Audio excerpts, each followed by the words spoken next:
Vamos a dividir la discusión de lo que tenemos planificado para el día de hoy prácticamente en tres temas que son sumamente importantes, cada uno de ellos. El primero es que tenemos que hablar de una etapa pre-pandemia y luego tenemos que hablar de la pandemia en sí. Afortunadamente veía yo que dentro de la participación que tenemos de los ponentes de Guatemala, el profesor Jaime Sarabia tocará el tema post pandemia y desde ya veo yo que tiene un excelente trabajo y una propuesta para saber cómo vamos a trabajar los asuntos que deriven de la problemática post pandemia. Siendo así, me dedicaré a la prepandemia, que yo creo que definitivamente los efectos que vemos al presente, al día de hoy, que son ya ahorita aproximadamente 2,000 muertos al día de hoy, esto significaría de que ya tenemos efectos claros del COVID-19 y esto también puede ser explicado no necesariamente del presente, sino tenemos que ir a raíces profundas que definitivamente tienen responsabilidad y tienen algo de impacto que han trascendido hasta el día de hoy. Nuestros sistemas jurídicos y nosotros, los actores, los abogados, penalistas, seamos defensores, seamos fiscales, seamos jueces, seamos abogados en el papel que tengamos, nos pasamos todos los días haciendo nuestro trabajo, discutiendo dentro de un enorme castillo.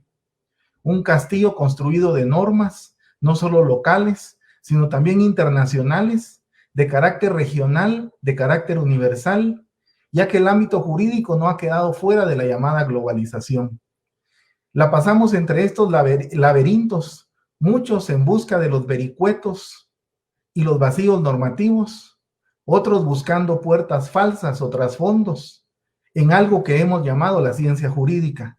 Más bien nos hemos vuelto dogmáticos y especialistas, cuando bien nos va, en generar discusiones en ámbitos legales con la clara pretensión y objetivo de favorecer nuestros intereses encomendados como abogados.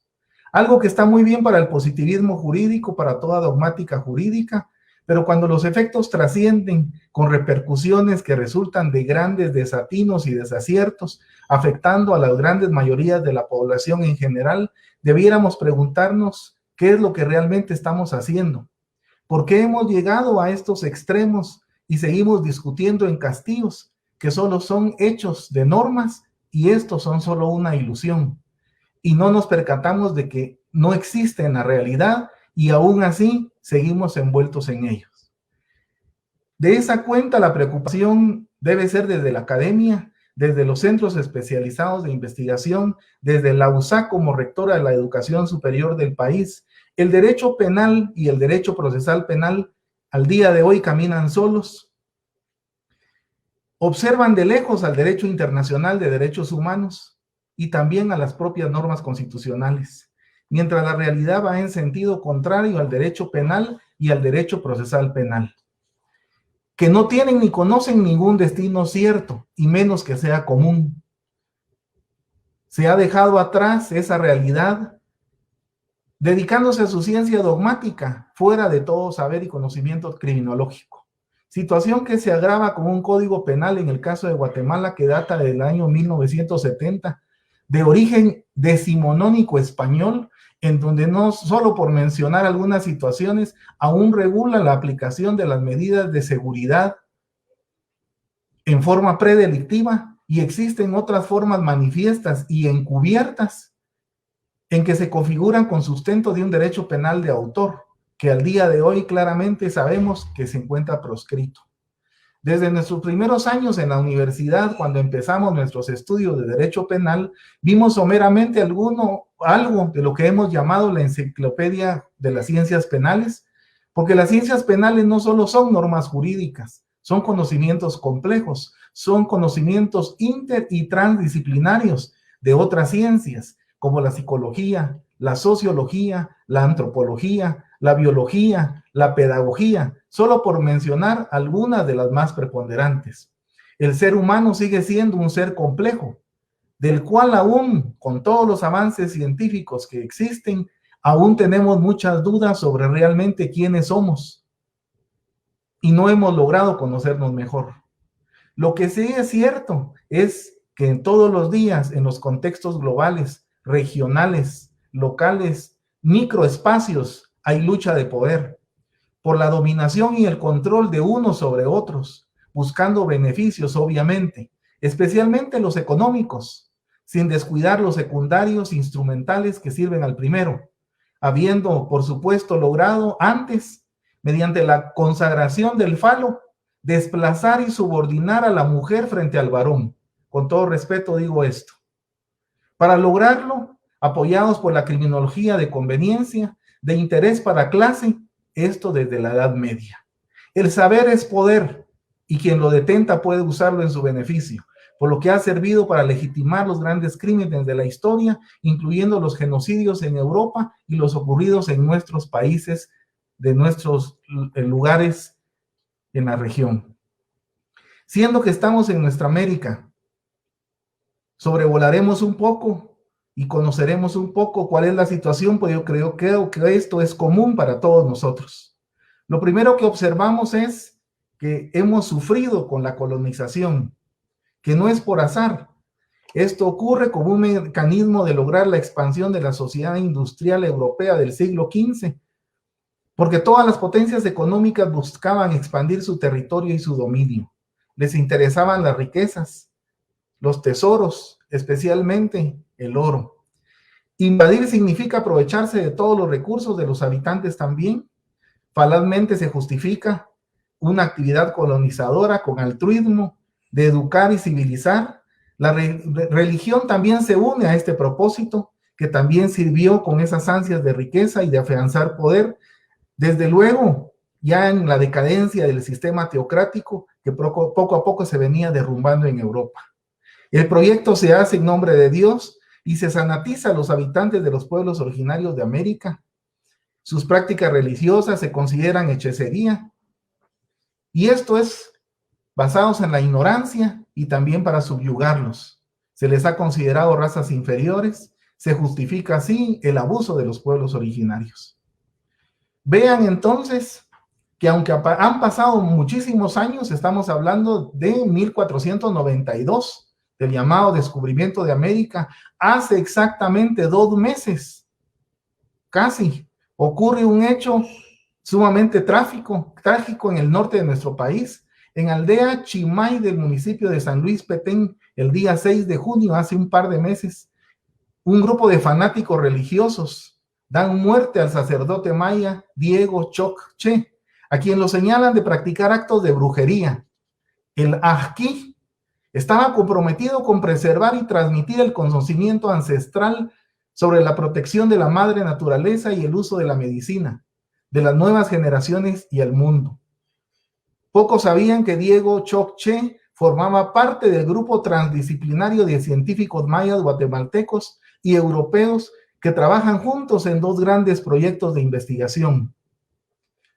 Uno desarrollado por la Universidad de Zurich, Suiza, la Universidad de College London en Inglaterra, junto a la Universidad del Valle de Guatemala, con el objetivo de lograr la implementación de un jardín botánico con especies medicinales para beneficio social. Vean qué trágico lo que ocurrió.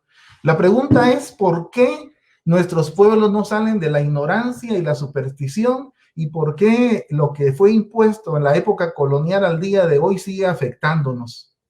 Estas y las respuestas son las que vamos a tratar de ir desentrañando en esta oportunidad, y es tan sencillo ponerse a pensar y reconocerlo y decirlo, que aunque la educación desde hace años se ha impuesto como laica y obligatoria, como una obligación estatal, y es reconocido como un derecho humano, no llega a todos los rincones del país, y cuando llega, también llega sesgada. Lo acontecido no es ni más ni menos que un acto de barbarie similar a los acontecidos en la Edad Media en Europa. Eso nos hace pensar que la misma Iglesia aún continúa intolerante, adoctrinando y enseñando lo que ellos practican, que es de Dios, y otra forma distinta será del diablo, no será de Dios, y pertenece al inframundo, y es malo, es de maldad. Recordemos que eso los criminólogos lo han enseñado, y lo han dicho en la ciencia criminológica. Las iglesias forman un papel importante dentro de las comunidades y también son parte del control social secundario. De ahí que los análisis criminológicos que vamos a ir haciendo nos van a permitir conocer graves y horrendos crímenes que vienen desde el mismo Estado, pero que también ocurren por esa lucha de poder, por cooptar al Estado, incurriéndose en genocidios que han ocurrido en toda América Latina, especialmente de los pueblos originarios. En Guatemala, como algo muy particular y especial para quienes no son de nuestro país, nosotros podemos decir que tenemos 2 sentencias a nivel nacional emitidas en donde sin ninguna duda se acredita la comisión y quiénes son los autores del delito de genocidio al día de hoy. Pero también se acredita algo que se le ha denominado en la doctrina los genocidios a cuentagotas, que también persisten al día de hoy, y así lo dijo el tribunal de sentencia que conoció uno de estos casos. Claramente se indicó en los hechos acreditados que el grupo étnico maya Ixil fue sometido a condiciones de existencia que acarrearon su destrucción parcial. Este es uno de los supuestos del tipo penal de genocidio a nivel local, pero también es el mismo que existe en el numeral 3 del artículo 6 del Estatuto de Roma a nivel internacional. Y esto es también algo reciente y un aporte de Guatemala para el mundo. Pero debemos de explicar que el genocidio o la matanza que fueron objeto al día de hoy, si revisamos los informes de desarrollo humano, también siguen ocurriendo, porque el sometimiento a condiciones de pobreza y destrucción de los grupos sociales ocurren al día de hoy. Basta con revisar los informes de desarrollo humano y analizar las estadísticas de pobreza y de extrema pobreza que resultan una evidente coincidencia, que también resulta que recae en los pueblos originarios las tasas más altas de estos flagelos. Las tasas de desnutrición infantil y muertes también por este motivo, también caen en la población indígena de nuestro país. Esto no es más que el genocidio a cuentagotas y no es más que lo que se dijo anteriormente, que es una población sometida a condiciones de exterminio. El tiempo transcurre y los delitos siguen siendo continuados. Podemos distinguir si hay autores mediatos o hay autores inmediatos, pero la matanza continúa. La colonización utilizó el discurso criminológico para poder implantarse. El profesor Eugenio Raúl Zaffaroni denomina esto un apartheid criminológico, haciendo la separación y la segregación de todos los habitantes del planeta, que fue lo que ocurrió.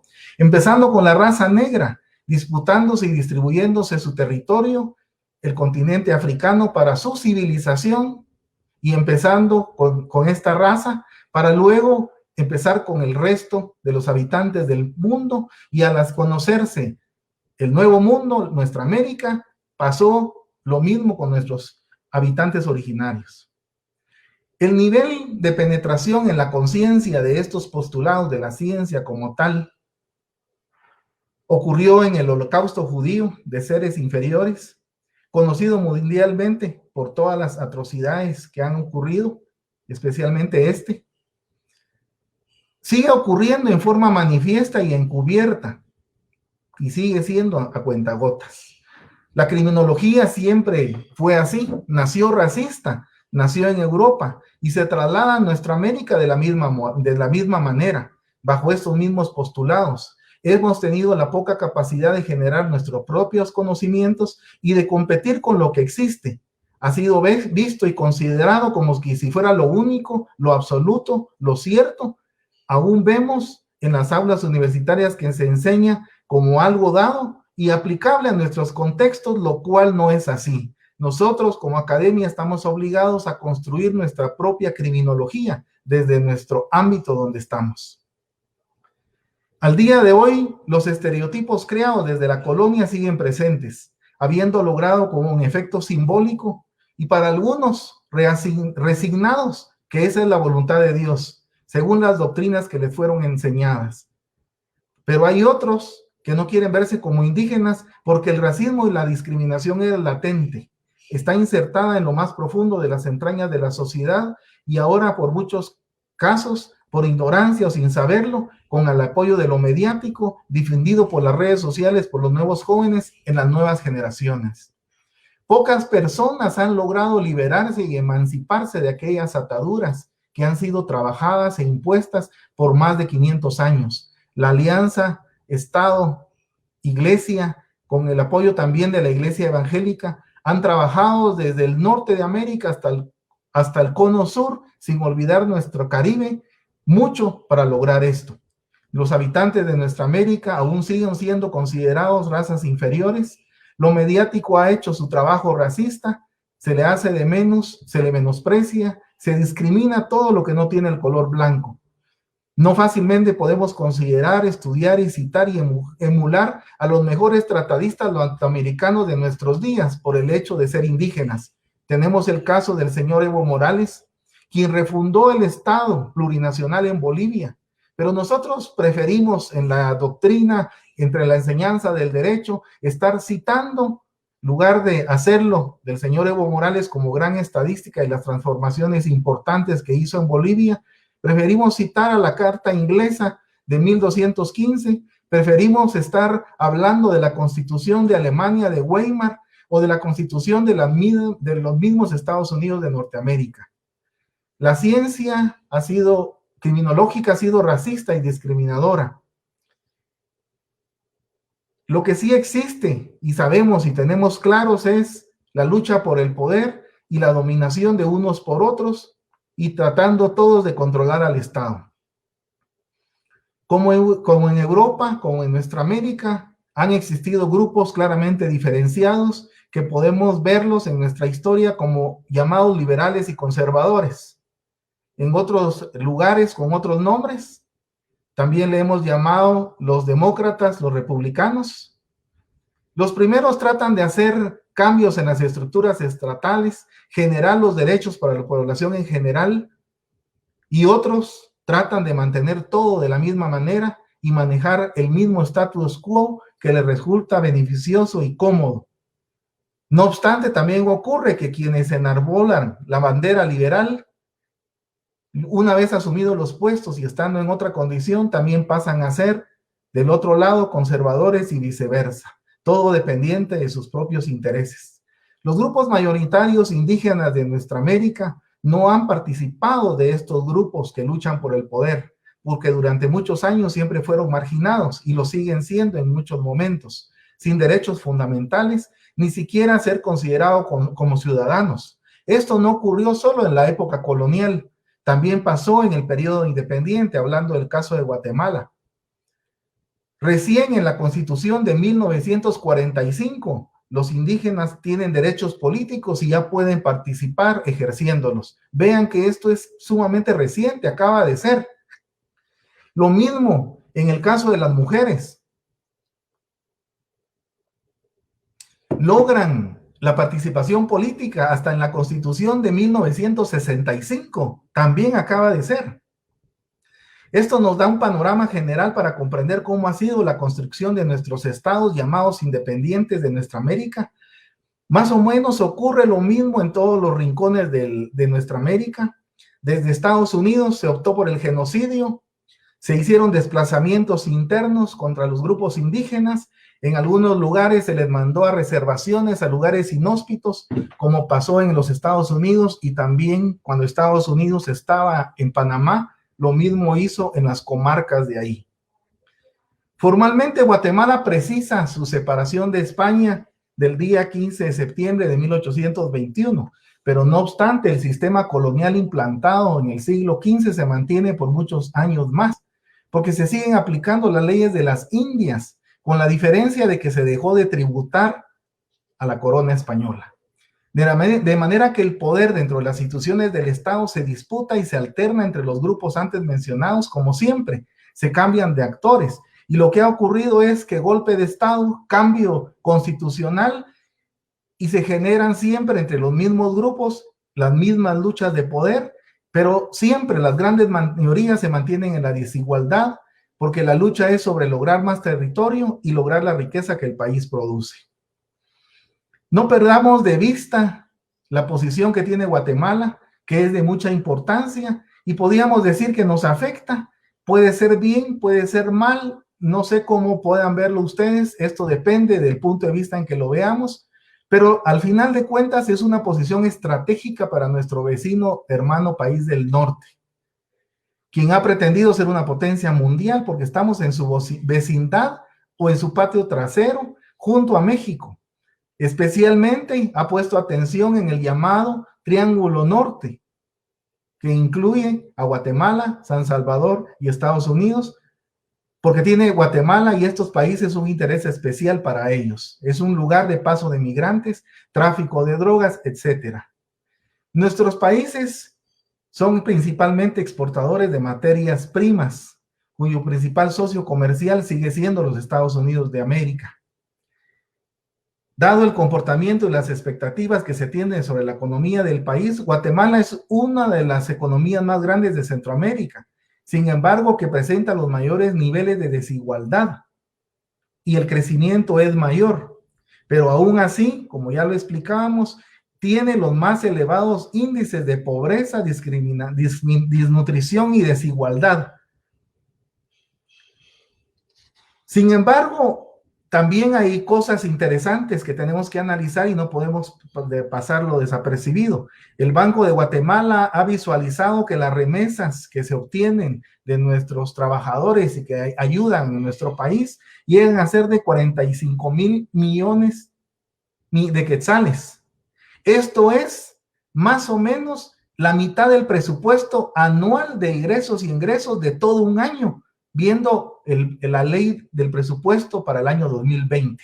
Es demasiado dinero, lo cual implica que esto genera un impacto para el país importante, que permite con mucha facilidad al presidente de los Estados Unidos de América poder tomar decisiones y llamar al presidente de México y llamar al presidente de Guatemala y decir que se pongan duros en los temas migratorios y que no permitan las caravanas masivas que van hacia allá, y de esa cuenta se grabarían esas remesas con impuestos y él dejaría de permitir esos recursos, y para ese efecto presionó tanto que Guatemala terminó firmando el acuerdo internacional sobre tercer país seguro para temas migratorios, para recibir migrantes de cualquier lugar del mundo, cuando obviamente no tenemos ninguna de las condiciones necesarias para asumir semejante obligación nacional.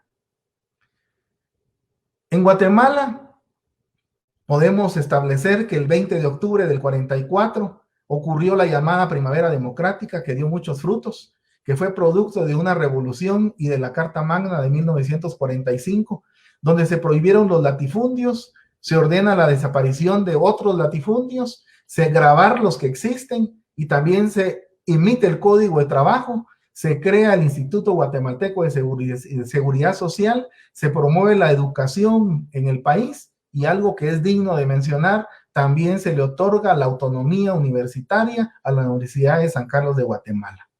Toda esta política social definitivamente afectaba el status quo de los sectores de poder.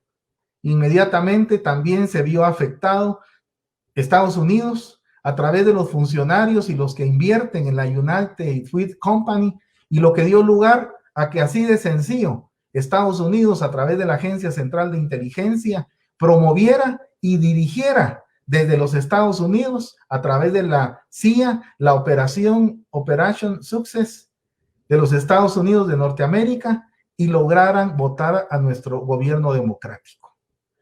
Vean la triste historia de lo que ha pasado. Prácticamente hemos tenido una cantidad de situaciones convulsas en nuestro país, que seguidamente lo que viene de esa revolución son 30 años de gobiernos militares. Muy fuerte la represión para nuestros países. En esos 30 años la situación se puso bastante complicada y obviamente hay un momento en que la gente está molesta y está intranquila y todo genera una revuelta social que se traduce en un movimiento de guerrillas para votar al Estado de Guatemala y votar al gobierno y cambiar todas las condiciones, tratando de reencauzar el proyecto de la revolución del 20 de octubre de 1944. Como ustedes sabrán, hay una historia grande acá, donde hemos sido afectados grandemente con una cantidad de gobiernos militares. Y lo más serio de esto es que del conflicto armado interno tuvimos un saldo aproximadamente de 200,000 muertos. Como claramente ya lo explicamos, también estamos hablando de genocidios ocurridos durante el conflicto armado de grandes cantidades de población del país. Ocurrieron desapariciones forzadas, ocurrieron asesinatos selectivos, ocurrieron ejecuciones extrajudiciales. Recientemente, en el caso Sepur-Sarco, también se estableció violaciones masivas con fines militares. Esto también es digno de mencionarse de lo que ha ocurrido en Guatemala, porque es uno de los pocos países que en la justicia local ha llevado a condena a muchos casos de esta justicia transicional. Guatemala no fue la única que estuvo en estas situaciones. Al mismo tiempo que ocurrían las situaciones convulsas, difíciles acá del conflicto armado interno, Salvador Allende, gobierno democráticamente electo en Chile, fue derrocado por el general Augusto Pinochet, quien también tenía gran apoyo de los Estados Unidos de Norteamérica. También ocurrió en Argentina con el militar Jorge Rafael Videla, que también generó la mayor represión en ese país. Todo por estar afectando ese status quo. Es una guerra fratricida que ocurrió. Dichosos en Costa Rica, que ellos el 1 de diciembre de cada año celebran el Día de la Abolición del Ejército.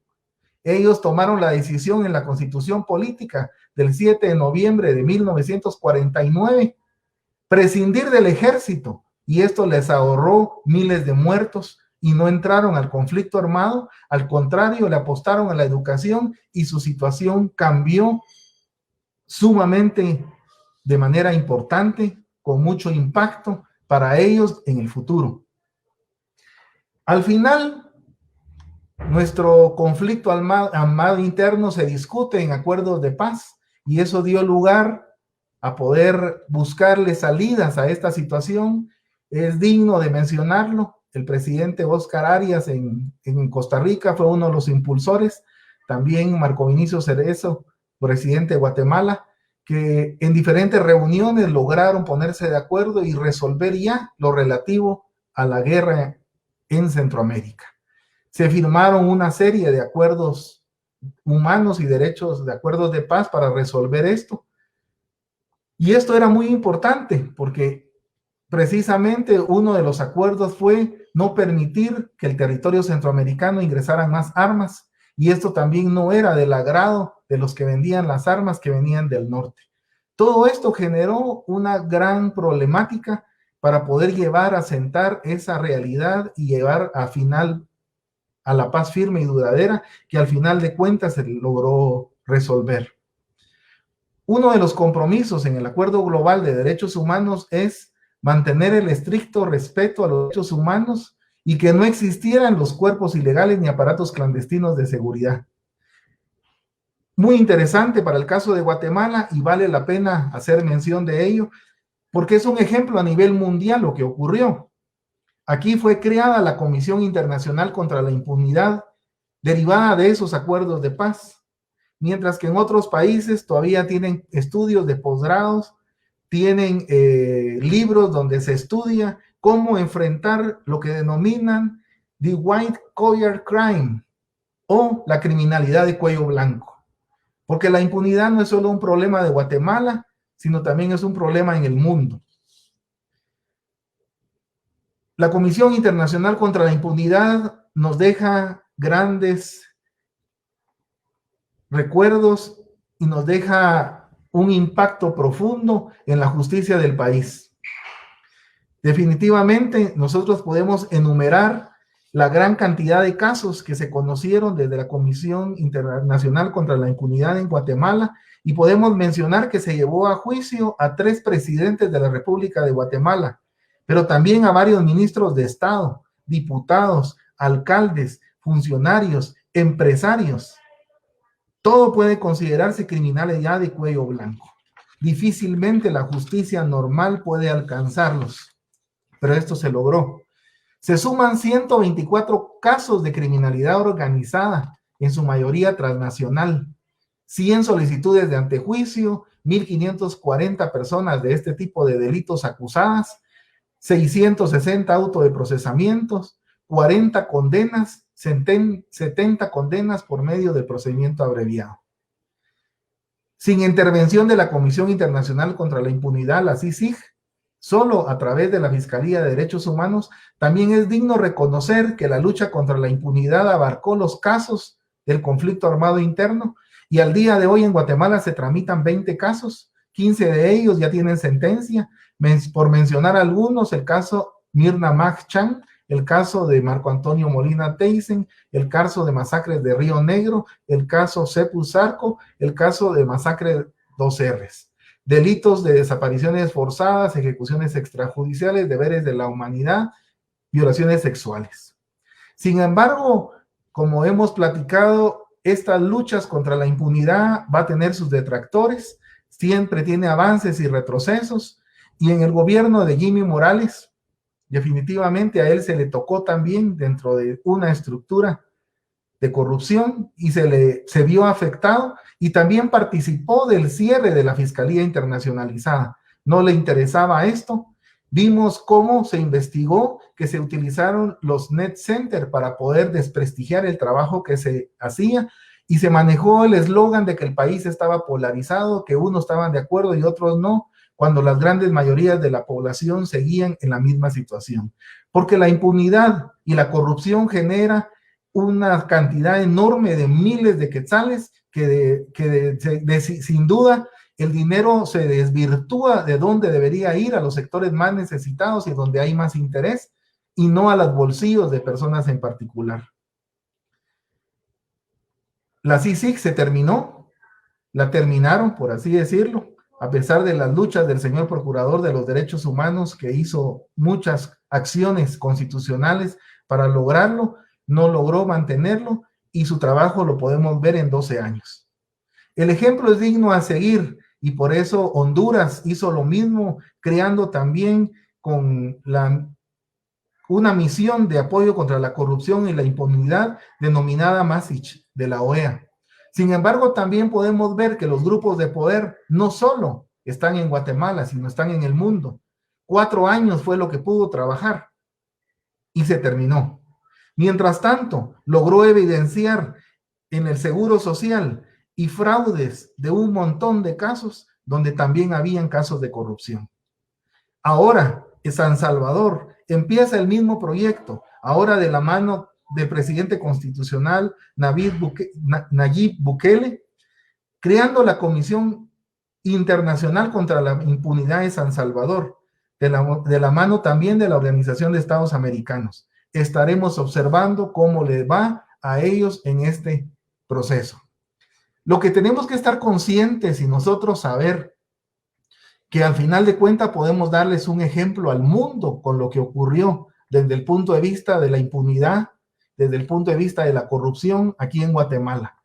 Es digno de ejemplo que se llegó al meollo del asunto para poder entender estos fenómenos. ¿Por qué voy a explicar esta parte de que se llegó al meollo del asunto?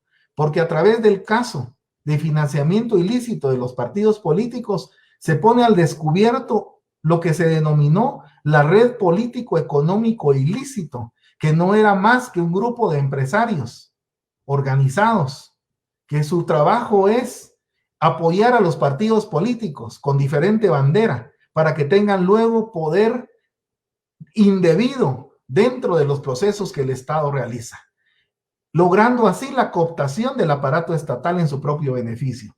Esto sin duda es el meollo del asunto, de los grandes problemas que tiene el país de corrupción e impunidad, lo que también deriva en la pobreza, en la desnutrición y en todo lo que hemos visto. Estas redes político-económicas ilícitas que han sido reconocidas ya, la antropóloga social Martelena Casaus ha dicho en diferentes libros que lo que está ocurriendo es de que es un grupo de personas que forman los monopolios económicos que por tantos años han manejado el país. En consecuencia, encontramos que nuestro país está abandonado, nuestros servicios públicos, que van desde la seguridad, la educación y la salud pública, están colapsados. Los sistemas neoliberales han propugnado que la privatización de los servicios esenciales se hagan y pasen a intereses privados. De esa cuenta, al día de hoy, nuestro sistema es totalmente frágil. Nosotros los abogados no quisiéramos que nos hablaran del delito, sin embargo, esa es nuestra materia prima de trabajo. En el caso de los médicos, no quisiéramos ver la enfermedad, pero los médicos existen porque hay enfermedad. La Policía Nacional Civil, la seguridad en el Estado, es mucho más grande la seguridad privada que la seguridad pública.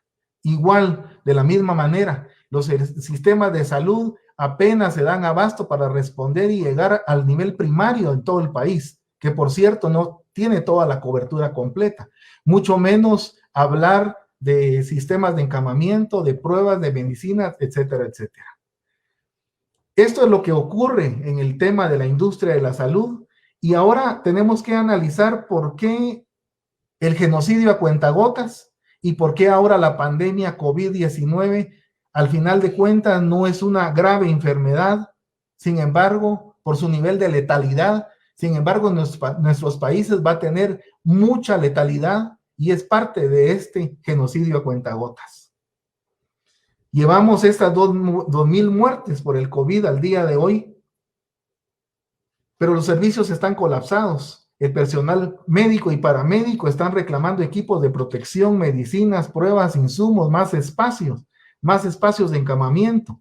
Pero el gasto público se encuentra sumergido en los trámites engorrosos, que se basan en la desconfianza, que tienen sustento en los innumerables casos de corrupción del pasado. Y eso nos afecta para poder darle una respuesta adecuada a nuestros ciudadanos frente al COVID-19. No tenemos la delincuencia que había antes. En la pandemia, al día de hoy, ha provocado cientos fenómenos y cientos cambios. Se han modificado algunas situaciones, pero el Estado sigue siendo débil en la salud pública frente a la población en general.